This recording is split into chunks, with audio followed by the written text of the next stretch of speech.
নিশ্চিতভাৱে অতি যোগাত্মক প্ৰভাৱ পৰিব। আৰু মই ভাবোঁ যে মই খালি কেৱল মাত্ৰ এটা কথাই ক'ম যে তিনি গগৈৰ কথা নাই, সকলোকে লৈ আমি আগবাঢ়িম। সকলো যিমান আছে অসমৰ জাতি জনগোষ্ঠী ভাষা ভাষী ধৰ্মাৱলম্বী লোক সকলোকে লৈ আমি আগবাঢ়িম, আৰু এইটো আমাৰ মূল লক্ষ্য। আৰু অসমৰ প্ৰতিটো জাতি জনগোষ্ঠী ভাষা ভাষী ধৰ্মাৱলম্বী লোকক ন্যায় দিয়াটোৱেই আমাৰ মূল লক্ষ্য থাকিব। সেইকাৰণে কালিৰ দিনটোৰ পাছত অসমৰ ৰাজনৈতিক প্ৰেক্ষাপট দ্ৰুতভাৱে সলনি হ'ব, আৰু মানুহৰ মাজত আশাবাদী ৰাজনৈতিক যিটো পৰিৱেশ সেইটো গঢ় লৈ উঠিছে, আৰু এইটো কাৰ্যত ৰূপায়ণ হ'ব ২৬ৰ বিধানসভা নিৰ্বাচনত। অসমৰ জনগণে অসমৰ ৰাইজে আশা কৰা ধৰণে এইবাৰ বিজেপি অসমৰ মাটিৰ পৰা উৎখাত হ'ব, আৰু অসমৰ জনগণৰ এইবাৰ এই গোটেই চিন্তাটো অহা নিৰ্বাচনত প্ৰতিফলিত হ'ব। আৰু এবাৰ আমি নেতাসকলে যিমান সক্ৰিয়ভাৱে অংশগ্ৰহণ কৰিম বা আমি যিমান যুঁজ দিম, তাতোকৈ বেছি এবাৰ সাধাৰণ জনগণে তেওঁলোকে কৰি অহা অন্যায়, অবিচাৰ, দুৰ্নীতি, ভ্ৰষ্টাচাৰ, স্বজন তোষণৰ ৰাজনীতি আৰু দেশৰ সংবিধান আৰু ন্যায়পালিকা সংকটত পেলোৱাৰ বিজেপি চৰকাৰ ৰাজনীতিৰ বিৰুদ্ধে ওলাই আহি বিজেপিৰ বিৰুদ্ধে সকলোৱে ঐক্যবদ্ধভাৱে যুঁজিব আৰু তেওঁলোকক উৎখাত কৰিব। চিটিজেনৰ একোৱেই নহ'ল। আটাইতকৈ এই যিটো জল জীৱন মিছনত আটাইতকৈ দেশৰ ভিতৰতে আটাইতকৈ বেয়া কাম কৰা, পিছ পৰি থকা, কাম কৰিব নোৱাৰা ৰাজ্য অসম। দেশৰ যিবোৰ তেওঁলোকৰ কেগৰ প্ৰতিবেদনে কওক, দেশৰ বিভিন্ন ধৰণৰ চৰকাৰে কৰা প্ৰতিবেদনত একেবাৰে শেষৰ ফালৰ পৰা অসম তলৰ ৰাজ্য, উৎপাদনশীল ৰাজ্য হ'ব বুলি কৈছে, স্বনিৰ্ভৰশীল হ'ব বুলি কৈছে। অসম কিন্তু আটাইতকৈ ঋণগ্ৰস্ত, ধাৰত পোত হৈ থকা এখন ৰাজ্য হ'ল। এতিয়া ইছ্যু একো নাই, মুখ্যমন্ত্ৰীয়ে কি লৈ ৰাইজৰ ওচৰলৈ যাব?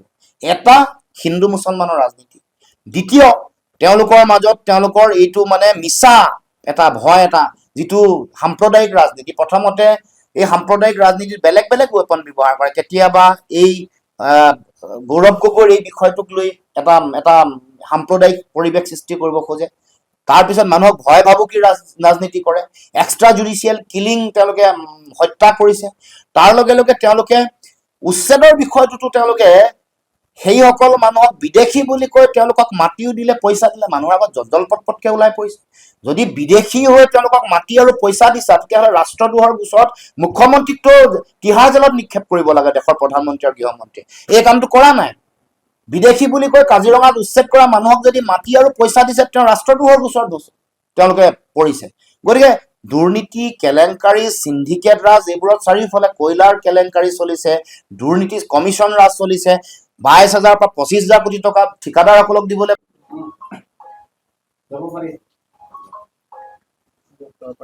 হয়, কালি গৌৰৱ গগৈৰ সৈতে এখন বৈঠকত মিলিত হৈছিল আপুনি, আৰু সেই বৈঠকৰ কি সিদ্ধান্ত ওলালগে মৃত্যুতৰ?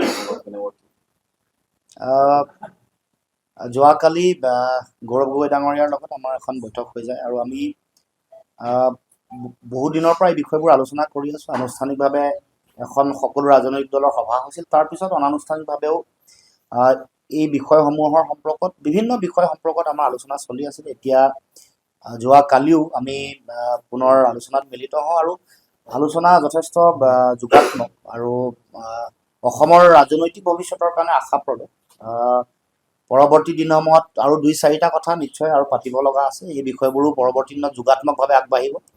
গতিকে আমি ভাবোঁ যে অসমত এক নতুন মানুহৰ মাজত যিবোৰ শংকা আছিল, এইবোৰ লাহে লাহে নাইকিয়া হৈছে, আৰু ঐক্যবদ্ধভাৱে আগবঢ়োৱাৰ যিটো চিন্তা বা যিটো প্ৰয়াস বহুত দিনৰ পৰা আমি কৰি আছিলোঁ, সেইটো অতি যোগাত্মক আৰু শক্তিশালীভাৱেই আগবাঢ়িব। যোৱা কালি দিনৰ ভাগত গৌৰৱ গগৈ ডাঙৰীয়াই অখিল গগৈ ডাঙৰীয়াৰ লগতো আলোচনাত মিলিত হৈছে। গতিকে মই ভাবোঁ যে অসমৰ বিৰোধী ৰাজনৈতিক শক্তিলৈ এইটো এটা অতি শক্তিশালী বাৰ্তা।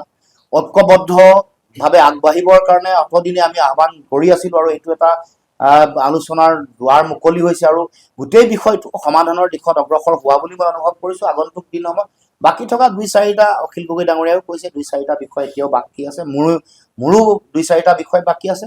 নিশ্চিতভাৱে হ'ব। মই যোগাত্মক, কাৰণ বিজেপিক পৰাভূত কৰাটোৱেই যিহেতু মূল লক্ষ্য, তাৰ কাৰণে আমি আমাৰ গোটেই বিষয়বোৰ আমি যুক্তিপূৰ্ণভাৱে আলোচনা বিলোচনা কৰিছোঁ, তথ্যসন্মতভাৱে আলোচনা কৰিছোঁ, আৰু গোটেই বিষয়টোত মান, সন্মান, মৰ্যাদা আৰু এৰা ধৰা সকলো বিষয় ইয়াত আমি এই বিষয়সমূহ আমি কনচিডাৰ বা এই বিষয়সমূহ আমি আলোচনাৰ মাজলৈ আনি আমি বিষয়বোৰ আগবাঢ়িছোঁ। গতিকে মই ভাবোঁ যে আমি সকলো পক্ষই এই কথা বতৰাবোৰ যোগাত্মকভাৱে আগবঢ়াই লৈ যাবৰ কাৰণে ইতিমধ্যে সিদ্ধান্ত গ্ৰহণ কৰিছো। এইখন যিকোনো খবৰৰ বাবে যোগাযোগ কৰক আমাৰ এই নম্বৰত 9181 307 221।